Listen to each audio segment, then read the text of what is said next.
The following content is provided under a Creative Commons license. Your support will help MIT OpenCourseware continue to offer high-quality educational resources for free.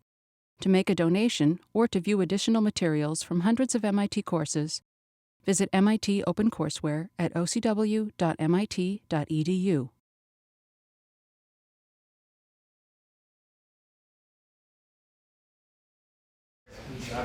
All right, let's get started. So today we're going to talk about Android security, which is, you can sort of think of it as an interesting case study of a system that was designed with quite a bit of attention paid to security in the first place. So this is perhaps in contrast to many of the systems we've looked at so far, like Unix or the web browsers, where security was in many ways bolted on after the fact and wasn't really designed in quite the same way as you see in this paper, where these guys designing Android are very worried about particular classes of attacks and constructed mechanisms and figured out a better way of structuring applications that is going to allow us to enforce security policies in a better way in Android. And the cool thing about it is that it's actually a pretty widely used system. So unlike some research papers that might propose a new architecture, this actually gets used in practice, and there's lots and lots of Android devices out there, and we can sort of talk about how well some things have worked out, how well some things didn't pan out. Sort of we'll, I guess, look at what parts of the design they thought were important, what did they miss, what in practice turns out to matter or not. But it's kind of interesting. In some ways, it also uses existing systems that we've talked about. So Android is built on top of Unix, right? It's just a Linux kernel running underneath the entire phone. So in many ways, they use some of the familiar mechanisms you guys have seen in Lab 2 already, where you use Unix user IDs and groups and all these things to separate applications from one another. But in Android's case, they have a very different way of setting up user IDs and file permissions, etc., than in a typical Linux system. So I guess let's start off by talking about what is the threat model. What are these guys worried about on a phone? What's going on? What are they trying to protect against? What's the threat model? Yeah? Applications that want to do malicious things. Yeah, so they worry about, I guess there's these applications that are going to run on the phone, and they might be malicious. And I guess there's outright malicious applications that are just out to get you, maybe steal your private data. So, things you might worry about. There's data. There's things that might cost money, like sending an SMS message maybe, or making a phone call. There's maybe using the internet, etc. So these are the presumably things you want to guard against or sort of protect on your phone. And then there's things that go wrong. So presumably there's malicious applications because these guys want to allow users to install apps written by developers that Google has never heard of themselves. Or it might be that apps just have bugs themselves, that you have a well-meaning developer, but they forget to do something. And it would be nice to help these guys as well build applications that remain secure, despite the fact that the app developer isn't an expert in exactly every kind of vulnerability that might be exploited in their application. So one interesting thing to do is actually we can sort of, because Android is widely used, we can look at various vulnerability reports. So there's this database called CDE that catalogs lots of common vulnerabilities in software systems. And it's actually kind of interesting, right? There's a number of reports, of course, of bugs in Android. And many of them are sort of the flavor you guys have already seen in the class. So there's still buffer overflows in some parts of Android. There's bad default choices for crypto systems. People forget to initialize the random number generator sometimes and generate predictable keys. So all these things do still happen, right? It's software. It's not immune from any of the other problems we've seen so far.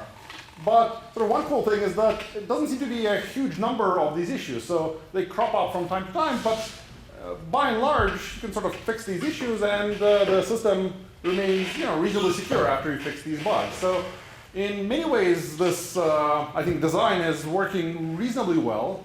So we'll look at, I guess, in more details later on as to which parts of the design are working to various degrees. But it seems to be a reasonably well thought out design in or at least much more so than desktop Unix applications that you've seen so far. All right, so maybe one way to approach this is to figure out how we're going to protect data and various services that might cost you money, etc., from malicious applications is first to understand what does an application look like in an Android system. And then we'll talk about how various permissions or privileges are configured in that application and enforced. So Android applications are quite different from what you've seen so far in terms of desktop apps or web applications. So instead of being a monolithic piece of code with a main function that you start running and you just keep going forever, they're actually much more modular. And the application, in the case of Android, is actually, you can think of it as a collection of components. And the paper sort of talks about 4 kinds of components that the framework, that the Android framework sort of provides to you or gets the developer to think in terms of. And the components are roughly, there's something called an activity. So you might have an activity component, and this is just a thing that has a user interface. So these are things that actually display things to the user or take user input, touches, key presses, etc. In terms of security, the activity thing has an interesting security property that you probably want to make sure your user input is going to one activity at a time. So the framework, I believe in Android, actually ensures that there's only one activity that's getting your user input at a time. So if you are running your bank application, you can be reasonably confident that there's not other applications in the background, grabbing the screen presses corresponding to your PIN number in your bank app. So having the framework be aware of these different activities helps enforce some security properties with respect to user input. All right, so these guys are the sort of user interface component of an application. And then there's 3 other types of components that mostly help an application structure its own sort of logic and interaction with other components. So there's something called a service component. And this guy just runs in the background. So you might have a service component that monitors your location, like in the application these guys describe in the paper. Or you might have services that pull things from the network in the background, etc. And then these guys have a content provider component. And you can think of these guys as just sort of a SQL database that you can define. Or you define a couple of tables with a schema, etc. And you can run SQL queries over the data stored in an application.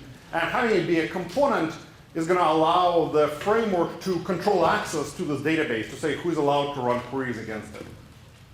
And then there's something kind of unusual that hasn't shown up in other systems, something called a broadcast receiver. And this guy is going to be used for receiving messages from other parts of the system. So we'll talk about how applications interact with one another in terms of messages. All right, so this is some very high-level logical view of how you can think of an Android application. But in reality, all these are just Java classes or Java code that the developer writes. And there's just some standard interface for an activity, for a service, for a broadcast receiver, for a content provider that you implement. But really, this is all just Java code. And this application box is really just a Java runtime that runs on top of your phone. And it's just a single process on the Linux kernel running on your phone. And all these components are just different sort of classes or pieces of code running inside of this Java runtime process. That make sense? That's how it sort of translates to traditional processes that you might understand otherwise. And the other thing that sort of ships with an application is what's called a manifest. So this is sort of code that the application developer writes or compiles. But there's also this manifest that sits on the side, which is a sort of a text or an XML file, really, that describes all these components and how other parts of the system should interact with this application. So in particular, this manifest is going to talk about things called labels that we'll talk about in a second that define both the privileges of this application in terms of what it should be allowed to do, as well as the restrictions on who else should be able to interact with the different components of this application. That make sense? Questions about how that works? So is the label something like this app cannot make a phone call, or this app can send a SMS? Yeah, so these labels are going to be things like, well, this application can dial a phone, or can send an SMS message, or can use the internet. And so there's really two kinds of labels, so we can sort of draw them out here. So each application has a list of labels that describe the privileges that the application has. So these are something like maybe dial permission for dialing a phone, maybe internet, etc. So we'll sort of talk about how they're described in a little bit. So these are privileges that the application has. But then you can also stick labels on top of individual components. And there they have a different meaning. So these are privileges that the application has. If you have a label on a component, it's a requirement on anyone that talks to that component to have the corresponding label. So in their example, maybe you have some sort of a friend view privilege, right? So you are able to view the locations of your friends. So that seems like a privilege you might have in an application, so you're allowed to do this. But then, in order to enforce this privilege, you might actually put this friend view label onto a particular component. So you might say, well, my content provider, the database storing the location of all my friends, might have the friend view label attached to it. And what this means is that anyone that wants to access this database better have this label in their privilege set. So that's how you sort of specify permissions. You can sort of think of these are as like generalized user IDs or group IDs from Unix, except they're arbitrary strings, which make them slightly more flexible. You don't run out of these guys. You don't worry so much about who gets the number 25 or silly things like that. So can they provide between applications? Like what if you have two social apps that both use Yeah, so turns out these guys aren't, at least in the design, weren't super careful in scoping these guys out. So you could totally have two applications that decide to introduce the same label. So these labels are application defined, partly. And you could have two applications like Facebook and Google Plus. They say, oh, we want to both create a new permission string that's view your friends in a social network.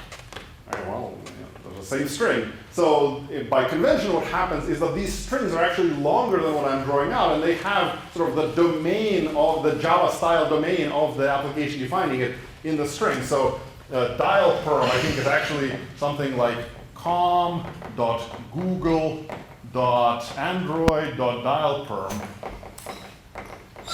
I might have slightly screwed this up, but roughly these are the kinds of strings that show up in permissions. So if you have well-meaning applications, then they won't collide in terms of these permission strings. But it turns out that nothing actually enforces this, unfortunately, in Android. So you do have some potential problems that arise as a result of this that sort of, I don't know actually why they weren't sort of fixed. It's a little bit tricky to fix them. Maybe these guys thought, well, that's good enough, or maybe they weren't thinking of these issues. Anyway, so we'll see actually what arises if you have two applications that conflict on the label names that they get. All right, make sense? All right, so this is what a single application looks like. It's a bunch of Java code, a manifest describing the permissions for the application and the required restrictions on all the components. And then in order to communicate between applications, for the most part, it's done through what's called an intent, which is an Android thing that the developers of this framework introduced. And an intent, you can sort of think of it as a structured message that we'll sort of see how these components of an intent are going to be used in a second, but roughly the intent has three important things. There's like other fields, of course, but the main thing is the name of a component to which you want to send a message. There's the action that you want the component to take, and the data along with a MIME type that you want to send to this other component. So just as an example, this is a little abstract, but what you could imagine is that this component is maybe, you can imagine com dot, Android dot dialer maybe slash, dial or something. So this is how you name a component in Android. You specify the name of the application, which is kind of like this Java inverted domain name, like com.android.dialer is the name of an overall application to which you want to send an intent. And then you write something like, slash dial, and dial is the name of a component within that target application to which you're sending this message.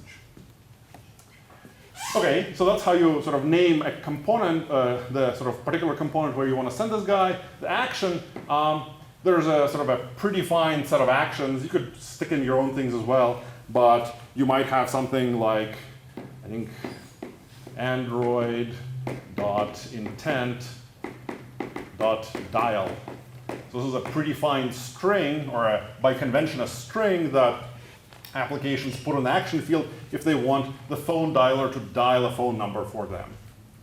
So this is how you sort of stick something here. There's other actions, like if you want to view a document, you'll stick something.view in the action field. This will tell the receiving component that you just want to view this object instead of dialing the phone number that's in the object, perhaps.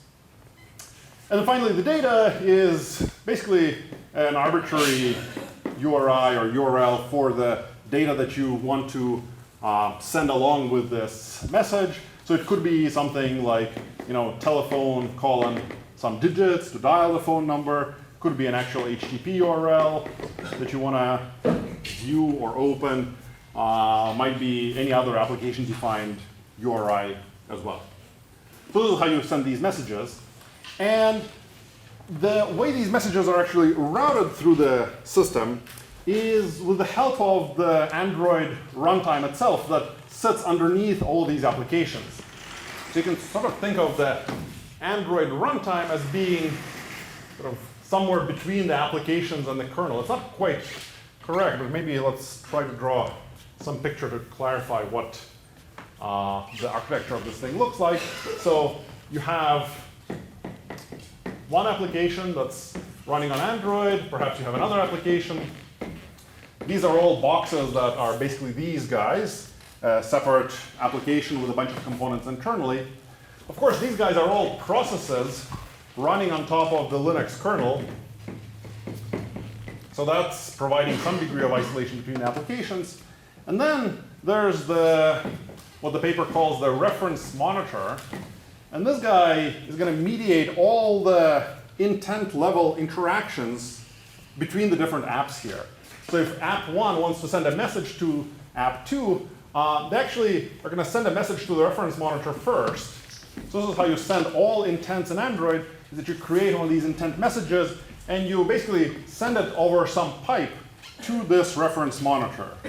So Android basically has its own implementation of pipes for sending these kinds of intents called binder. And every Android application, by convention, is going to open a binder connection over to the reference monitor, so the reference monitor can get intents from this application as well as send messages over to this application. So in our case, if app 1 writes an intent for app 2 to the reference monitor is going to figure out where this intent should go and relay it over here to app 2. So application 2 can, maybe start an activity or receive a message or do a SQL query, etc. for app 1. Does that make sense, roughly, in terms of what's going on? Yeah, question. Does the label checking happen once it gets to that, or does the reference monitor? Yeah. So the reference monitor, hugely importantly, is in charge of checking all the permissions that are represented by these labels. So you could imagine sort of different things going on, right, in terms of checking the permissions in the apps themselves. So why do these guys actually do the checking in the reference monitor instead of in the applications? Would it make sense to do the checking in the app? So suppose we stuck the label checks into app 1.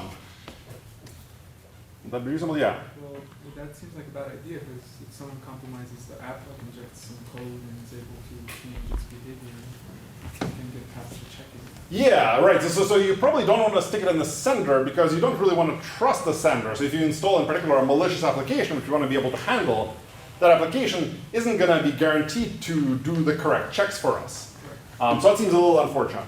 So we don't want to do the checks on the sender side. What about doing the checks on the receive side in app 2? What about that? Yeah. You could, but you would need crypto and you would need a PKI, so it would be much more room. Okay, so you're thinking this would have to be crypto and have to have a PKI involved. So I'm not sure you have to have crypto because the kernel can tell you exactly where things are coming from. So you could still have the reference monitor, tell you, oh, this is coming from app 1. So you don't really need a PKI in that sense. So it doesn't have to be crypto related. I think you need crypto generally when you're talking over the network, when there's nothing common that you can trust. Here I think it's not so much about crypto.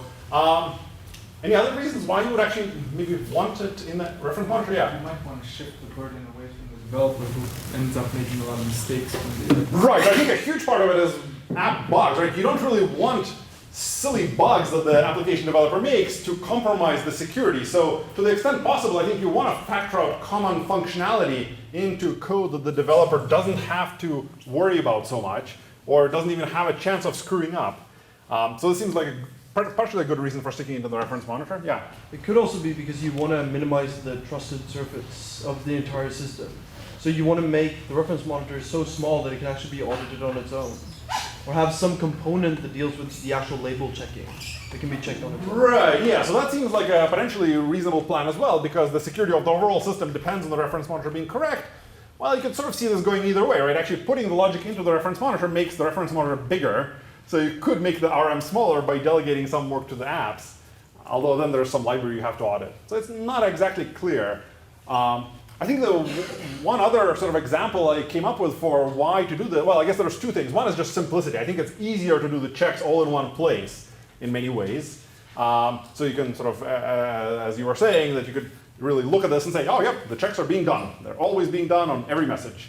So that's sort of convincing, or good from a software engineering perspective, perhaps. Another thing is that these intents have two addressing modes. In particular, in the paper, they describe what are called implicit and explicit intents. So explicit intents are ones where you specify some component and you actually say it has to go to this particular component. So for these explicit intents, it's actually totally fine to do the checking on the receiver side because, well, you know where you're going to send it. You can send it there, and if it doesn't want to allow you to send the message, it'll drop it on the floor or reject it somehow. But then there's also implicit intents in Android where you don't know as a sender exactly which application you want to receive your message. So this might happen if you just want to view a picture or you want to dial a phone number, but you don't actually know which phone dialer the user has installed. Maybe it has a Google Voice over IP dialer, or Skype, or who knows what. So in those cases, these implicit intents actually skip the component name and just say, I want this action to be handled with this data by some application out there.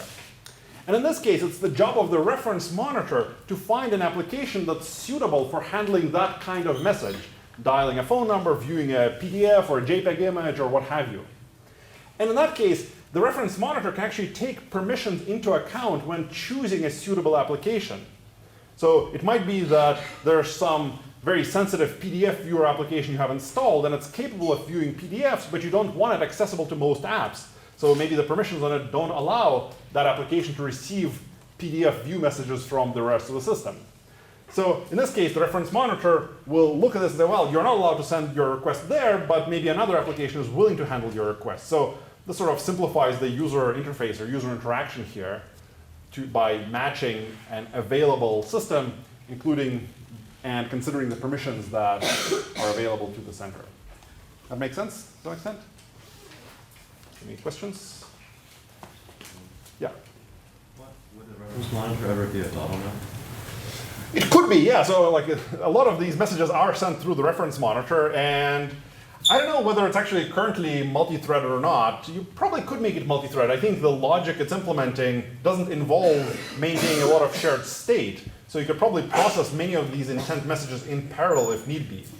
I suspect you could probably avoid it being a bottleneck. For bulk things, Android has an RPC mechanism that the paper talks about, where if you want to send a lot of operations to another application, you actually send what's called a bind intent to the reference monitor saying, I want to direct connection to this application. And if you send a bind intent to the reference monitor and forwards that to this app, then you're going to establish this sort of bound channel between these two apps and then send lots of messages directly between one another. So if some application is worried about an interface which is performance critical, they'll probably do this instead. Yeah, question? How does the permission checking work on that? Because every single label needs to match up if you're able to directly communicate with them.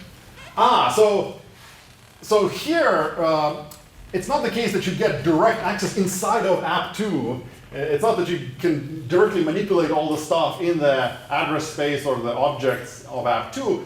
You just get a channel that the other application is willing to sort of look at messages of and do something sensible with these messages.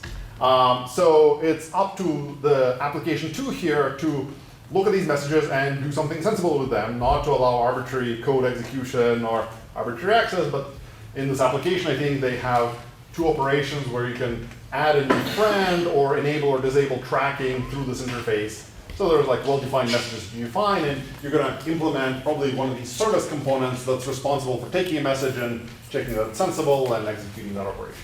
Sense? Question? Well, so I guess intents are usually sort of human initiated, right? Oftentimes, yeah. And humans are pretty slow, so it's unlikely that the reference monitor is going to be any kind of bottleneck. Yeah, so that's probably true. Yeah, it depends on exactly, I guess, how you're using intents. It's a little bit of a bummer, right? In the paper, they say that the permissions at bind time are checked by the reference monitor, but the permissions on individual RPC calls between these applications are not checked by the reference monitor because you have this direct channel between 2 applications. So presumably the way, actually, I don't know exactly why they chose to do it this way. Perhaps it's to get away from having a reference monitor be any kind of bottleneck for heavy communication. But it means that the permissions for individual RPC operations between the applications have to be done in software inside of the application logic, which is a little bit unfortunate if we want to avoid the application developer making these kinds of mistakes and maybe forgetting to check the permissions on some RPC calls. So in some ways, if you're purely worried about security, it might have been nicer to forward all the RPCs through the reference monitor as well, because then the reference monitor is going to make sure that it checks permissions on every RPC call instead of just at the time you establish a channel for future RPC calls between 2 apps. That make sense? All right. Okay, so let's try to figure out, actually, like one interesting thing to try to contrast is why did these guys, before we dive into sort of a little bit more details, why did these guys design a whole new app model for Android applications as opposed to, we've seen already, there's desktop applications, there's web applications. Why did these guys invent a whole new way of writing software? Like in some ways, this is confusing for the developer because if I'm used to writing my nice little C program with a main function, I look at this and say, well, what the hell? I mean, what am I going to do with, I have to define 4 kinds of components and I have to send intents instead of just having a C struct and writing straight line code. So what are the sort of pros or cons of existing app models, right? So we have, I guess, desktop apps and web apps. Why do we need a 3rd column, so to say?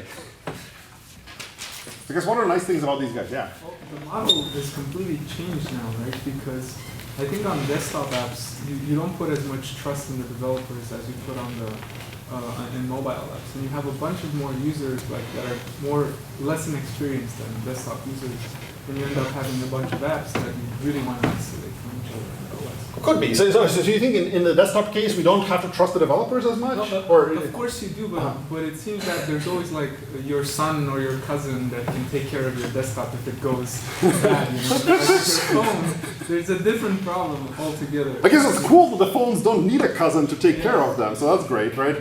But in terms of, I guess, in terms of security, one thing on the desktop apps is that you can't install, or it's really sort of hard to install new apps, or maybe,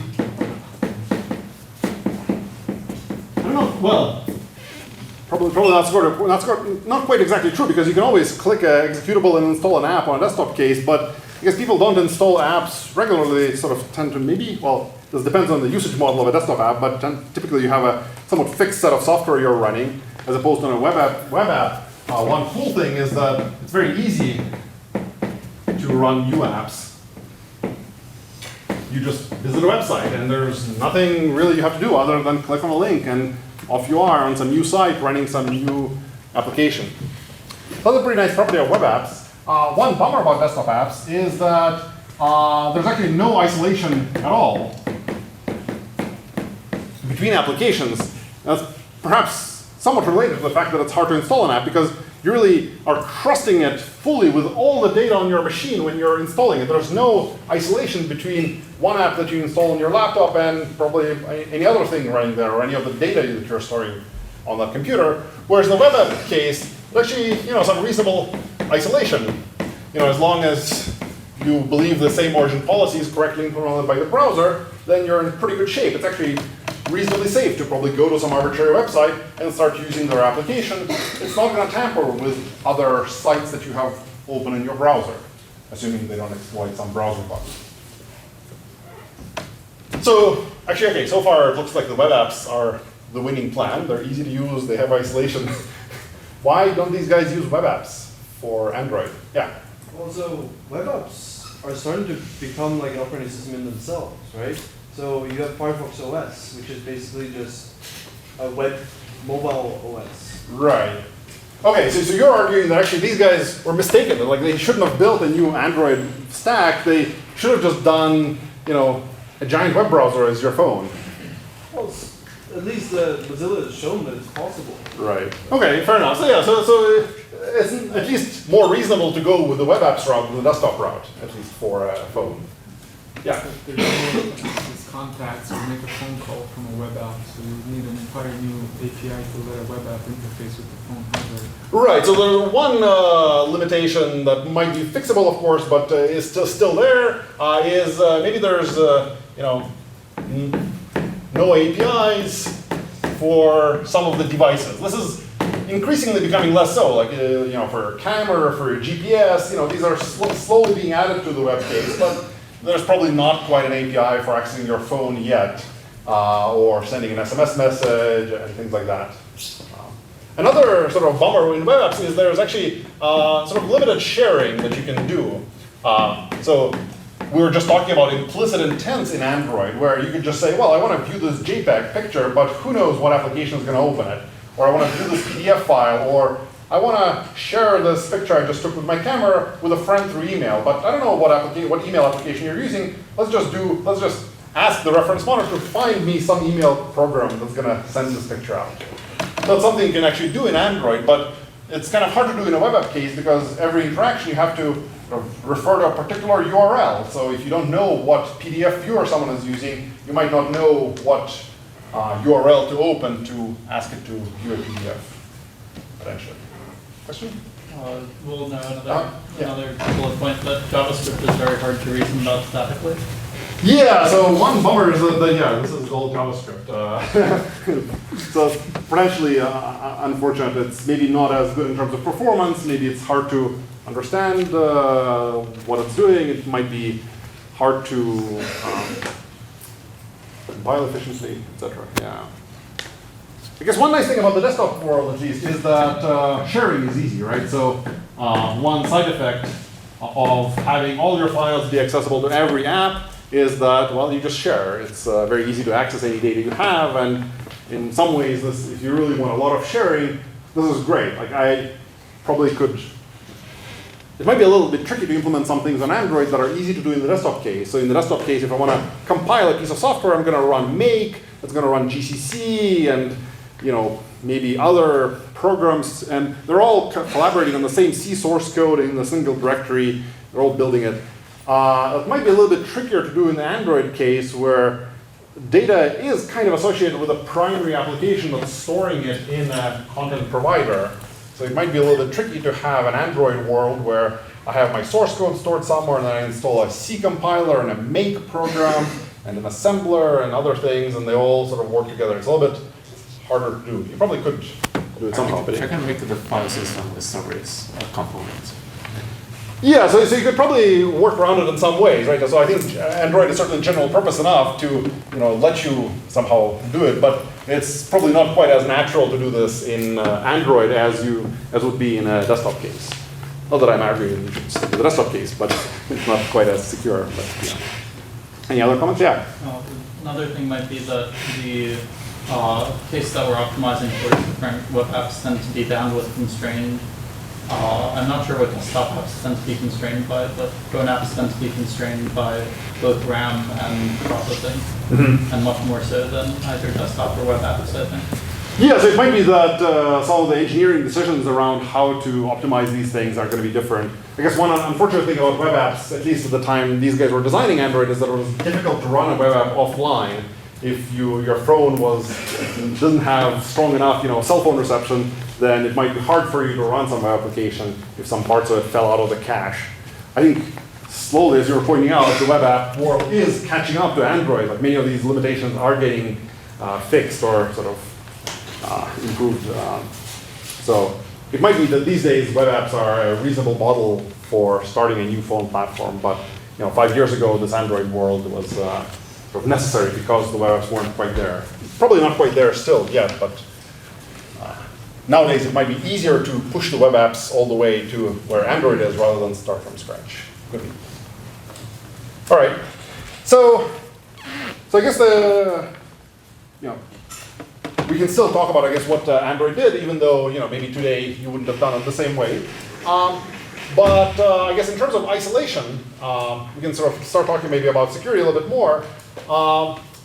Android relies on the Linux kernel, as I mentioned, to isolate these apps from one another.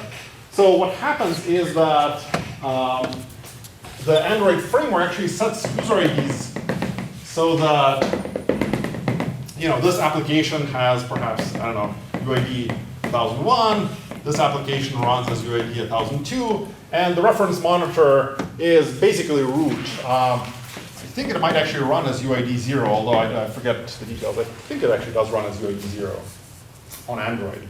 So the Linux kernel is largely responsible for keeping the apps separate from one another, and mostly interaction between user IDs happens through these intents. And then there's a little bit of details in terms of things that the Linux kernel actually enforces in terms of which UID is allowed to do which operation as well. So we'll talk about that in a second.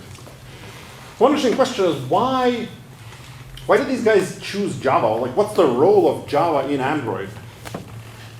Why is Java there at all? Is it enforcing anything? Yeah. It enforces type checking and balance checking. Right, okay. So what do we get out of it? Is it like for security, for stability? One other way to think of it is, suppose we took away Java and made all the apps written in C, or like assembly, or don't require anything at all for that matter. Would anything break? Yeah. You have vulnerabilities like buffer overflow, override these important values. Yeah, it could be. So like an app could have some buffer overflow in it. So how bad would that be? We could override the permissions, Which permissions? like the labels.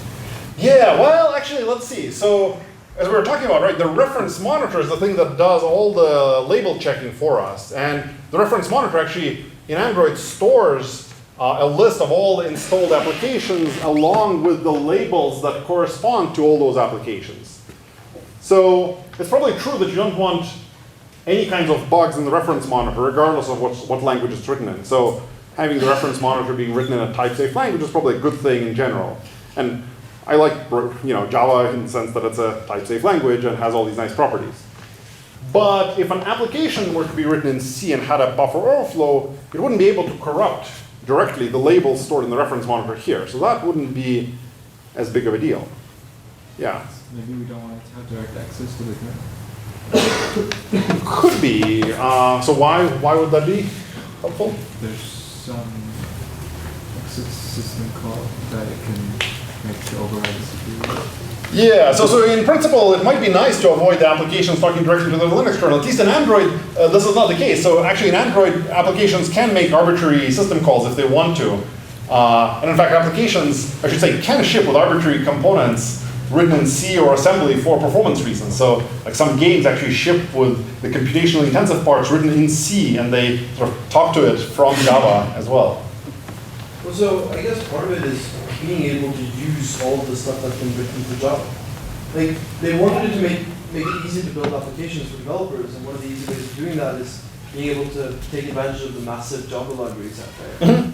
Yeah, so I think one actually big reason for using Java is the usability. They wanted to, actually I think Java has little to do with security and mostly with programmability, ease of development.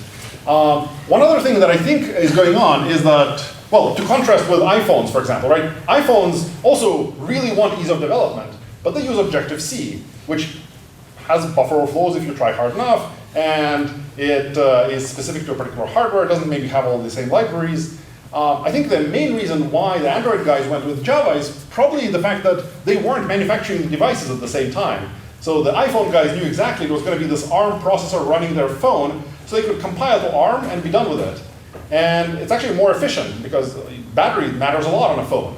And the Android guys use Java, which probably is slightly less power efficient or CPU efficient because it involves this JRE, etc. But the cool thing about it, it's actually portable between architectures. So if you have a phone that has a MIPS processor or an ARM processor or an x86 processor, the Java application can be run on all three of these kinds of devices. And the Android guys wanted their platform to be usable on any kind of hardware phone. So that's probably one actually big reason for why they use Java in all these cases, and probably less so in terms of any security consideration for Java. So in fact, it turns out that the Java runtime doesn't really provide any security purpose for the application. It's just sort of a nice convenience thing, as well as providing all the abstractions that the developer should think in terms of. But in terms of isolation, it's mostly up to the kernel and the reference monitor to keep these guys in line. That make sense? Any questions? So doesn't the ease of development also kind of translate in some security guarantees? Because if you write that reference monitor in C, I can see much more ways to make a mistake. Yeah, so you're right. Like it's always, actually, I shouldn't have said that like ease of development has nothing to do with security. This is completely silly because you want, you want to make it as easy as possible to write correct code. Right. And it's all about programming mistakes. So in some ways, having a system where it's easy to write correct code is the most important security consideration you could have. Mm-hmm. So in some sense, you're right, that it avoids the bugs. That you don't want your applications written in C, or I don't know why Apple has Objective-C. It's actually a little bit of a problem in this regard, because you could easily have buffer overflows in your application, and if that application matters a lot, then it's vulnerable potentially. Not with respect to compromising other applications, but your own. Like if you have a bank app, I don't want the bank app written in C. Right. Yeah. Is the reference monitor written in Java or C? So in Android, the reference monitor is largely written in Java, yes. There are some native hooks that it needs in order to be able to talk to these intent interface pipes, basically to talk to the binder. They need some native code. They need some native code to spawn these applications in the first place, etc. But by and large, most of the logic is written in Java, so it's actually reasonably safe planned, I think. Any other questions about this? All right. So I guess let's try to figure out what are these application UIDs used for other than to keep applications separate from another in terms of their processes.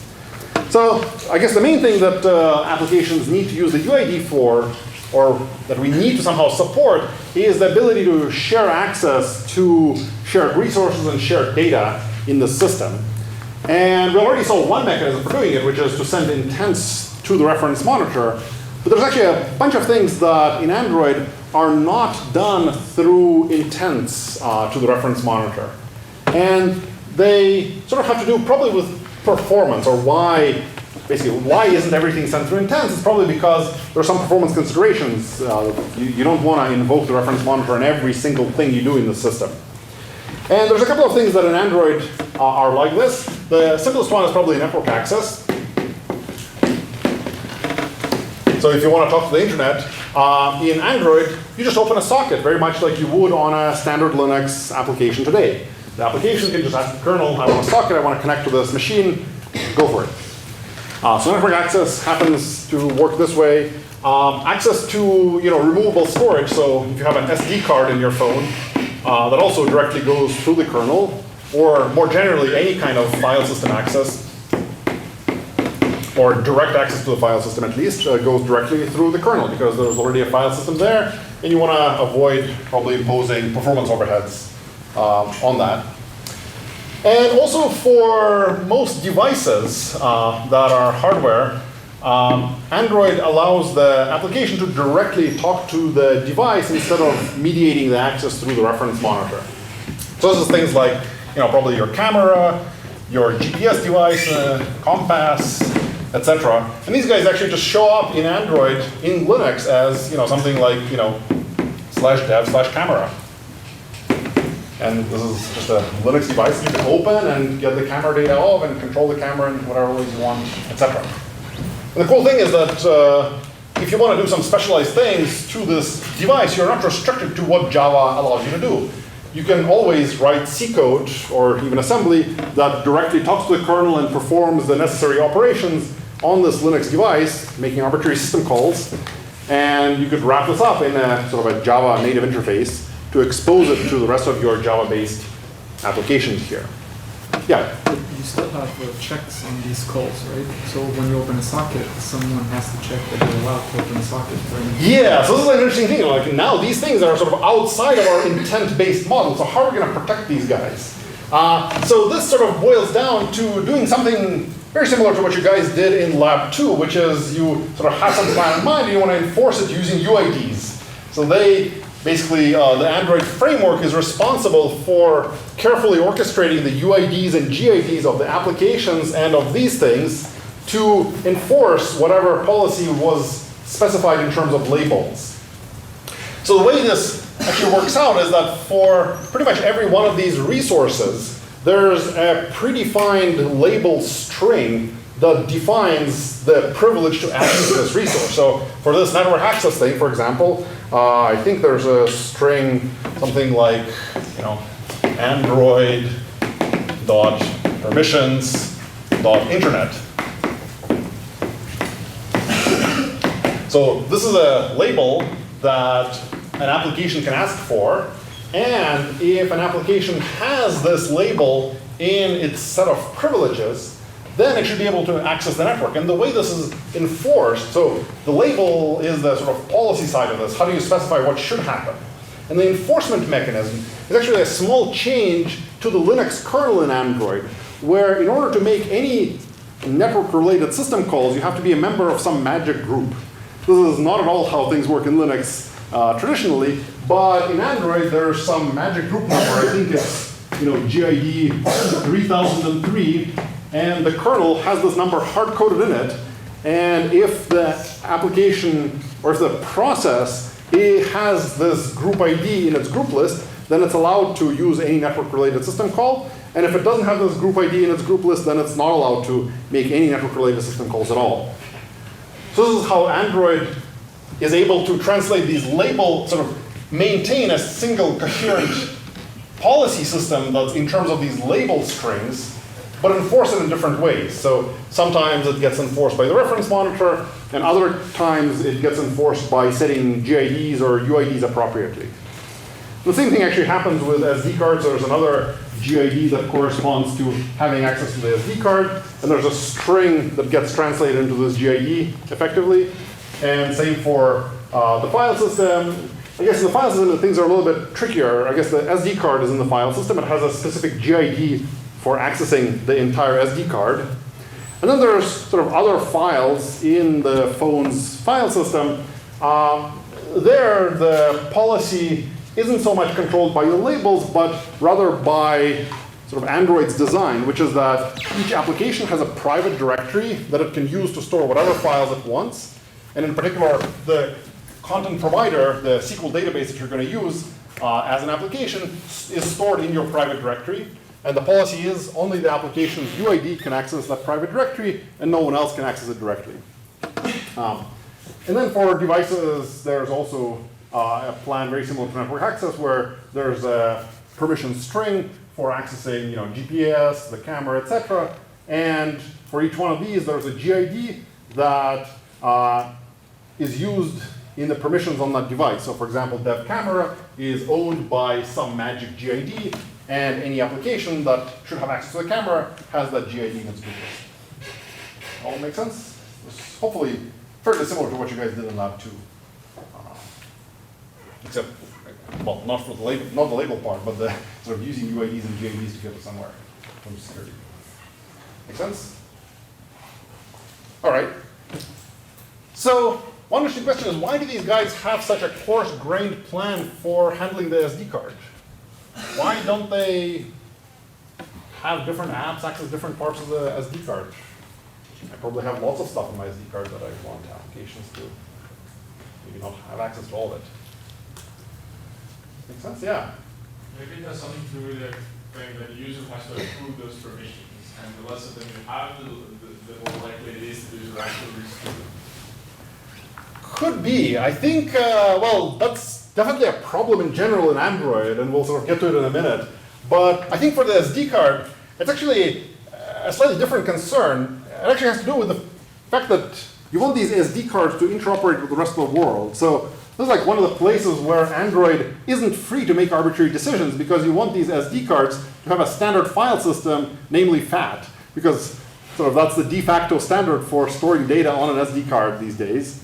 And as a result, you can't have a sophisticated file system there that stores permissions for each file. And as a result, it's going to be difficult for you to somehow segregate these files and give different apps different access. Yeah? You still think of giving each app one app folder though? Yeah, so it might be that you could give each application a different subdirectory on the SD card to have access to, but then it would mostly be a way to give each application additional storage and not the ability for an application to read existing content from your SD card. Because the existing content might be in some other directory. So you're right, it might be that you could have more fine-grained things like, well, do you want access to the entire SD card or just to a per app directory there? And that probably has to do with not overwhelming the user with too many choices in terms of these permissions. Yeah, you're right, yeah, you could probably do some combination of these two. All right, so I guess one interesting thing to talk about is where do we actually get, how do we decide whether an application should have a particular set of labels that it should have access to in this label set? So where do these guys actually come from? Like, who decides that this application should have dial perm and internet and friend view permissions in Android? Yeah? The developer put them in the manifest and ask the user to click OK. Yeah, so this is a bit of a, well, I guess an upfront system where the developer has to, first of all, enumerate all the things they'll ever need in the future or as their application is going to run. And then the user is actually responsible for looking over this list and deciding whether it's OK, whether they should allow these applications to be installed or not. So in this way, the user is still sort of an important part of the system in terms of security, because the user could always, almost always, approve any set of permissions you want or that the developer wants. So in many ways, it's actually quite flexible, because unlike something like iOS, where it's actually difficult to share between apps, or it's hard, for example, for a third-party iPhone application, I think, to access arbitrary other components of the phone and dial a phone or send an SMS message or find a JPEG viewer, etc. Here it's actually quite flexible, but the cost to it is that you have to get the developer or the user to check that the developer is asking for a sensible set of permissions, or the user trusts this developer with these privileges. So it's a little bit unfortunate. It's probably one of the biggest, actually, security problems in practice with Android, which is that users are quite willing to give away these permissions if they really want an application. I search for some application and I click install, and if it doesn't look like a particularly long list and there's nothing that pops out right away, I'll probably click OK. And I might not spend the time to really understand whether these permissions are necessary. The other slight bummer is that, at least at the time this paper was written, Android decided that the user had only two choices, either install the app or not install the app, which is a little bit of a binary choice, and the user is presumably going to just say, well, yeah, I want the app. What else am I going to do? I need to do this thing. I think more recently, I think some version of Android, I think 4.3, introduced a more fine-grained scheme where the user is actually allowed to pick and choose from these permissions, where, well, you're still presented with a list of permissions that the developer wants for their application to have, but the user can now, in a more fine-grained manner, remove some of these permissions from the application. It's not clear how an average user is supposed to use this, because it's probably quite hard to go through this list and make decisions about this, but at least the API is starting to sort of show up there. I haven't seen any significant uses of it so far, but might be nice. Yeah. All right. Any questions about that? Yeah. So there's also cyanogen mode, which just lets you take away a label. Yeah. Sorry? The cyanogen mode variant of Android just lets you take away a label. Yeah, so I think that's basically what this new version of Android lets you do, which is you can, instead of taking away, well, it's not label strings, it's actually descriptions of these permissions, but you can actually now, something I think called Android Permission Manager, lets you, for every app, list all the label strings that the app has permission for, and you could, I think, remove these things on an individual basis if you feel strongly about them. I don't know how many users are actually doing this stuff. Yeah, question? Whenever the labels don't match up, does it hard fail, or is it just that it doesn't work, that functionality itself? Well, I think it depends on exactly what the application is trying to do that is going to require that label. So if the application is going to send an intent, and sending that intent requires a particular label like dial perm, well, it might be that you're going to send the intent to the reference monitor, and the reference monitor is going to say, well, there's no application that is willing to accept your message. So maybe then it's up to the application to do something sensible in response. Another possibility is that maybe it's a network access, and you don't have access to that, and you're going to make a socket system call, or you're going to say connect to this IP address, and the kernel says eperm, you can't do that. And who knows what the application is going to do in that case. Maybe it'll throw a null pointer exception somehow. So one argument against doing this is that Android applications, at least originally, weren't written to expect some of their accesses to fail, because they were told the manifest is all or nothing. Either the user approves your app or they don't. So application developers, perhaps rightly so, wrote code that perhaps crashes or does something not unexpected if some access permission fails. So it might be that by taking away permissions, you're going to cause the app to crash if it needs that access. So it's not like, well, you have this nice app and it needs access to the camera, but if you turn it off, it'll just put on some dummy picture instead. Maybe it'll just crash instead. So it's not great. You might imagine much more sophisticated systems which, if you take away someone's access to a camera, are going to provide a fake camera that just has a black screen all the time. So this is not what Android does, but you could imagine alternate situations where this might happen. All right, any other questions here? All right, so we've looked a little bit at sort of where these strings come from in the label of an Android app, but who defines these strings? Like, where does the meaning of a string come from, right? You can list all kinds of strings in your manifest file, but how do you decide which strings matter? Or like, where does the string internet or friend view come from in the first place? Who gives it meaning in this system?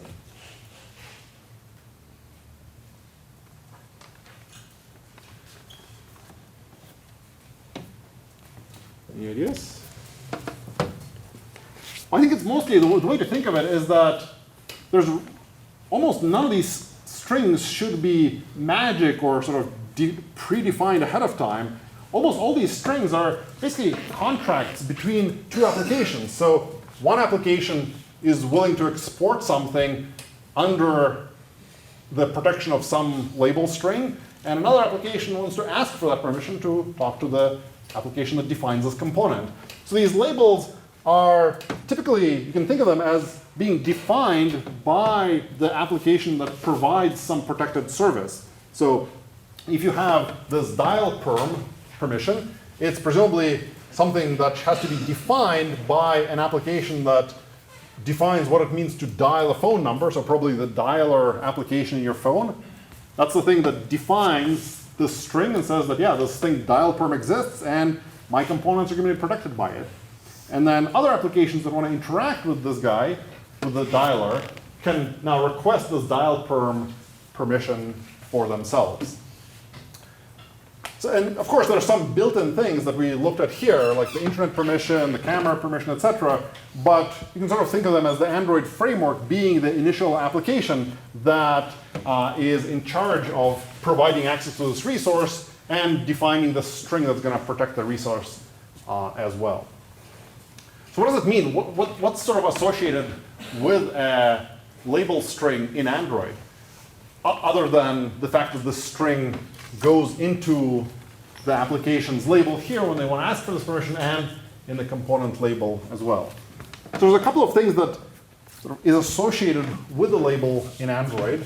So a label, in addition to a string, also has a couple of interesting properties. So there's a type of a label, and there's, at least in sort of modern Android, there's three sort of types you might care about.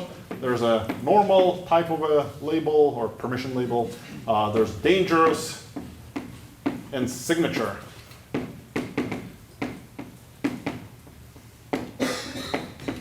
And the application that defines this permission in the first place gets to choose the type or all these other fields for a label that we're going to talk about in a second. So what's the point of a type of a label? Why do labels have types in Android? Yeah? To warn the users when they accept them that it's dangerous. Yeah, I guess so. Yeah, so why not make everything dangerous, I guess, at that level? Why? Well, I guess, yeah, so maybe the interesting thing is, like, what are the semantics of these types, right? So if something is dangerous, then you're right. It actually warns the users when you're installing an application, and the application asks for access to a particular label that's of type dangerous, then the user has to look at this message and say, yes, I'm willing to give this dangerous permission to this new application. For normal type labels, applications can ask for them, and the user doesn't get prompted if the application requests this normal type of permission. Is this silly? Like, what's the point of a permission if everyone just gets it? Is there a reason why we should have this? Like, one example of this type of a normal permission in Android is setting your wallpaper.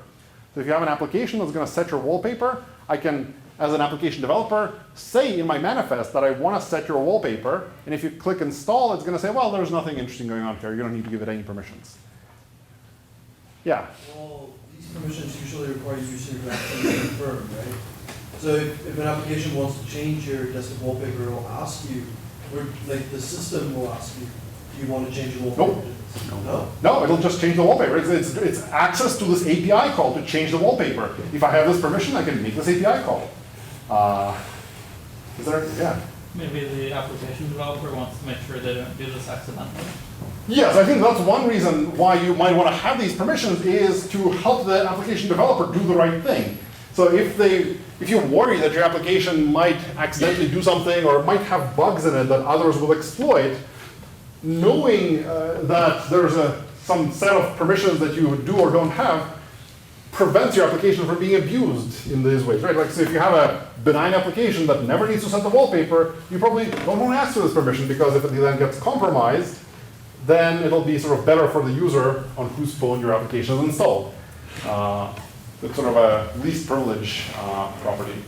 I guess another thing is it maybe allows some sort of auditing, both from a developer standpoint, where they can look and see, well, what are things I should be concerned about here, as well as from a user's perspective. If someone is changing, if your phone is like flickering with a wallpaper change every second, you can go and see who has this permission. Even though I didn't have to approve it, I can at least go and check who is potentially doing this right now.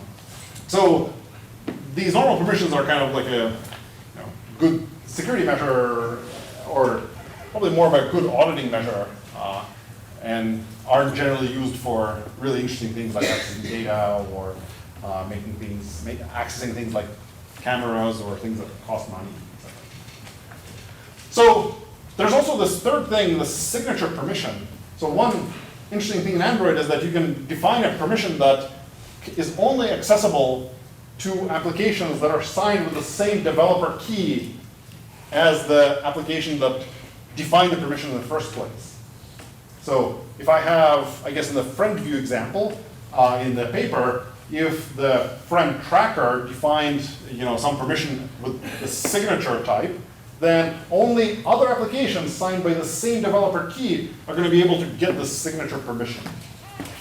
What's the point of this thing? Why not just make them dangerous or, I don't know, something else? Why do we need a third type? Good reason? Yeah. Cooperation between applications from the same developer? Yeah, so it might be that this developer has some internal APIs that they don't actually mean to expose to the outside world, but they just want to sort of couple their own applications to each other nicely. So maybe Facebook hypothetically could write multiple applications. They might have one application that's prefetching content from Facebook servers, another application that fuses, another application that tracks your location, and they want all these components to interact with one another, and they can define the signature permission to do this. And presumably one reason why you might not want to do this, might not want to tag this permission as a dangerous permission is for mostly the same reasons as the force HTTPS paper was talking about, which is that if you really know who should be allowed to get this permission, you don't want to allow the user to screw this up. So the user could always be tricked by someone, or could be tricked by someone, into accepting a malicious application that asks for some permission that's really dangerous. And if it doesn't need to be dangerous, you can just define this signature, and the user doesn't even have a choice of giving away some application's internal privileges. So that's one nice thing about this permission type. Make sense? So there's other stuff associated with the label that mostly has to do with describing the permission to the user. So there's some sort of a description here that is the sort of English level explanation of what this permission entails. And it's this description that actually pops up when you're asked to install a new application. So the Android framework will look through all the labeled strings in the manifest of the application you're about to install and display to the user the descriptions for all those labeled strings, saying, okay, well, you're about to give away the privileges to dial your phone, or you're about to give this application the permission to send SMS messages on your behalf, etc.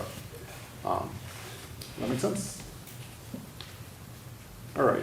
So one interesting question is, what happens if an application, what happens if a malicious application defines a label for some other app? These labels are just free-form strings. So what happens if you're a malicious application and you say, oh, I have this new great permission. It's called dial perm. It's not even dangerous, and the description is does nothing. Does it be good, or does it happen? Yeah. So if we have this data style reverse domains, does it match that? Yeah, so you'd hope so. Unfortunately, it's not actually enforced. So by convention, all these permission strings should have Java-style reverse domain names, but there's no strict association between the labels that an application defines and the application's own Java-style name. And for that matter, there's nothing that enforces that an application's Java-style name be tied to anything, because we have no way of knowing whether the public key of a developer signing a particular application corresponds to com.google.something or edu.mit.something.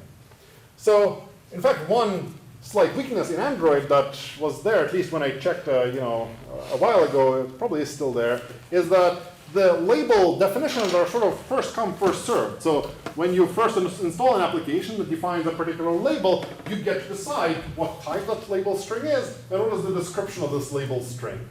So for system permissions, this is probably not a big problem, because the system permissions, or the ones for built-in applications like the dialer, get defined first. But applications that come later are unable to redefine them. So at least the framework enforces that. But certainly one bummer is that if you install a malicious application first and then some important application later, the malicious application could potentially subvert the labels used by the later well-meaning app. So in the paper's friend viewer example, you could actually, if you're a malicious developer, you could first install an app, trick the user into installing some application, defines this friend view permission to be a normal permission with a description string saying, oh, this does nothing interesting at all. And then the friend viewer app that gets installed later can't redefine this label. It's already been defined, and consequently might be unable to prevent the user from giving away this friend view permission to other apps. Do you get word when this happens, or? Well, in principle, the framework could do this. When I tried this, you don't get warned at all. So if you install an application that defines a label that's already been defined, it does nothing. It simply ignores the new label definition and uses the old one. Perhaps that's the problem where it really goes wrong. You should at least say, well, I refuse to install this application because it's defining a label that already exists. And owned by this other application. Yeah, and it's owned by a different key even, yeah. So at least there's a chance to fix this potentially. I haven't seen this fixed yet, but maybe I've not been keeping track of it. Anyway. So it's like kind of an interesting, problem that you really have to keep track of these names and figure out who is, who owns a name, and getting that right is actually quite important. So one interesting problem that shows up in Android has to do with these broadcast receivers, or sort of sending messages between applications. So one interesting problem is when you're sending, well, I guess I should first describe how these messages work with broadcast receivers. So broadcast receivers are used for one application being able to announce some event to every other application in the system. So as we saw before, intents typically go to a particular component, like view a JPEG image, but for some events like the system boots up or my friends are nearby, you might want to announce this to every application that cares. And this is what these broadcast receivers are for. But you actually start worrying when you have these messages being sent between two applications, both in the broadcast receiver case and in other cases, you probably care about two things. You might want to authenticate where the message is coming from, so you want to know who sent this message, can I trust them? And also you want to potentially control where this message goes to, who's able to receive this message. And initially it seems like the Android guys didn't quite get these things quite correctly in several ways. In particular, the broadcast receivers, well, if you're sending a broadcast message to all the other components in your system, I think in the initial version of Android, you just sent this message, and other applications could either subscribe or not subscribe to these messages. So if you have a friend viewer application, then it'll subscribe to these messages by setting the right action or date or data type or MIME type in their intent filter. But malicious applications can always subscribe to all broadcast events in the system, and you're able to watch everything that's going on the phone or everything that's being broadcast. So the Android framework added an extra sort of argument for applications to be able to specify who should be able to see a broadcast message. So when you're sending a broadcast message, there's the obvious argument, which is the message you want to send, which is basically an intent. But then you can also specify an optional label that describes who should be able to receive this message. So instead of broadcasting to everyone in the system, you can say, well, only other applications that have a certain permission should be able to receive this broadcast message from me here. So this way you could send out sensitive information like the locations of your friends in the paper's example, and make sure that only those applications that are allowed to see the list of your friends will actually get your broadcast message. So this is how in Android you can actually control who receives the message that you're sending out, at least in the broadcast case. Question? No? All right. How do you authenticate where a message is actually coming from? So suppose that in Android you register for, in the paper's example, you have your friend viewer, and you receive a message saying, yep, there's, this friend is nearby. How do you know this actually came from the right component? Can you actually convince yourself of this? Yeah. Doesn't the kernel tell you somehow? Don't you trust the kernel to tell you correctly?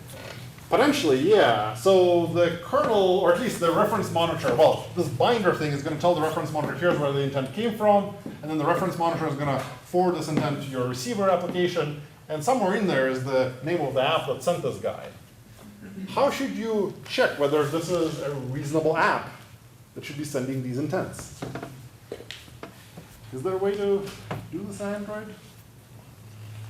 I guess you're right. Strictly speaking, the source is always authenticated. You know exactly which app sent the message. But what do you do with the source name? How do you check whether it should be sending these friend is near messages? In the paper's example. Yeah? Another label for the sender's privilege. Yeah, so one way to do it is to actually stick a label on the broadcast receiver. So one thing you could do is say, well, the only people that are allowed to send a message to this broadcast receiver are people with the friend tracker maybe label. So if you stick such a label on your broadcast receiver, then you know that only messages sent from applications with this label are going to get to you, your broadcast receiver. That's one way to filter who's able to send messages to you, is by restricting them by label. So this works in many cases. Android also provides a more specific function that you can use. It's called check privilege.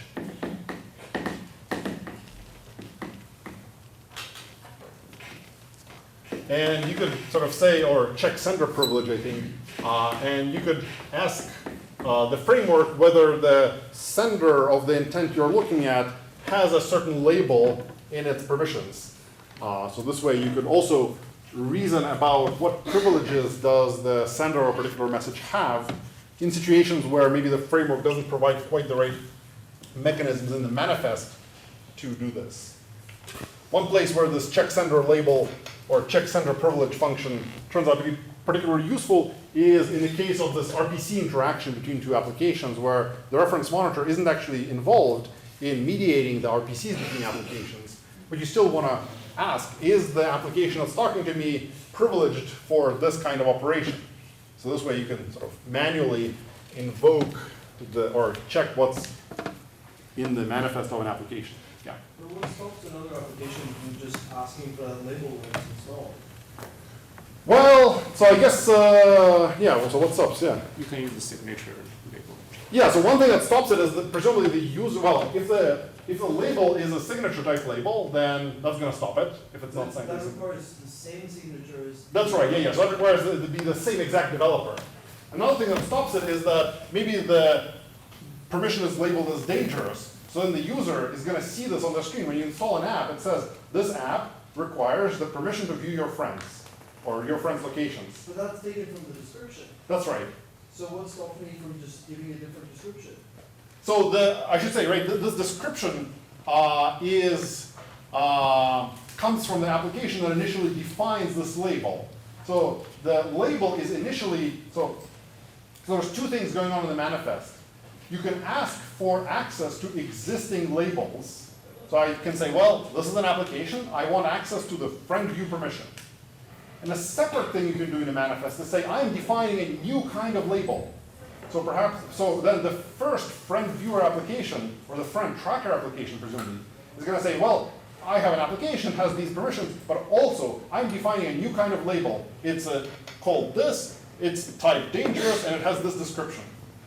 So that's the place where you have to really get this is the sort of first come, first served problem, but as long as the application that should define a label is installed first, then you're in good shape. Any subsequent application is going to ask for the label just by its string name, and then the Android framework will fish out the description and the type from the application that first defined it. Make sense? All right. Any other questions here? All right.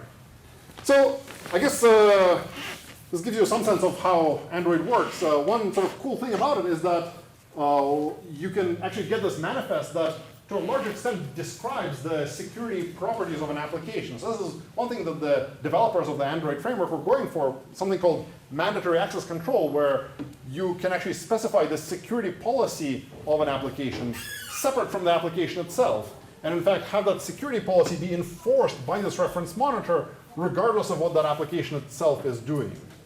So it seems like a kind of a nice property to be able to audit an application by looking at this manifest file.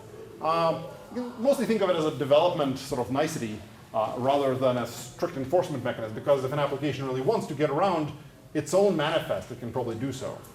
But it seems like a nice way of being able to understand what's going on with an application in terms of security without having to dive down into the Java code.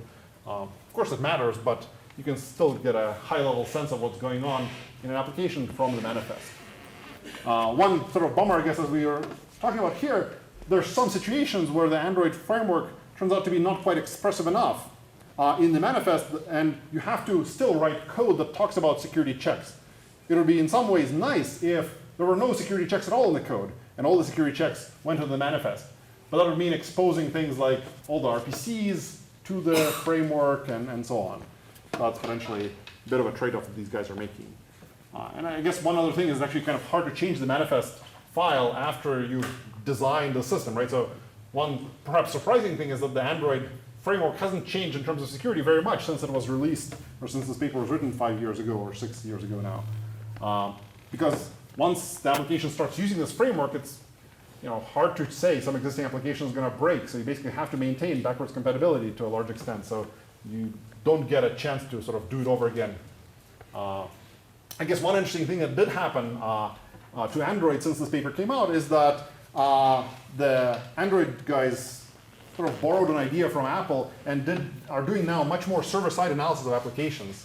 So Apple on the iPhone side is pretty aggressive in terms of having the Apple server checking all the applications from developers for various guidelines, including security properties. And the Android servers, or this Android market or whatever, now also does quite a bit of analysis of applications submitted by developers to make sure they're not malicious in some loose sense. So that's kind of a cool thing, and it is largely orthogonal to this security architecture. So the security architecture works on your phone, but then for any other security problems, the server can sort of evolve defenses over time as need be. Those tend to be more on the phishing side, where the human is being tricked into doing something rather than on exploiting some specific vulnerability in the kernel, perhaps, and so on. Make sense? Any other questions? All right, so we'll see you guys on Wednesday. Hopefully we'll talk about an extension of Android for data privacy.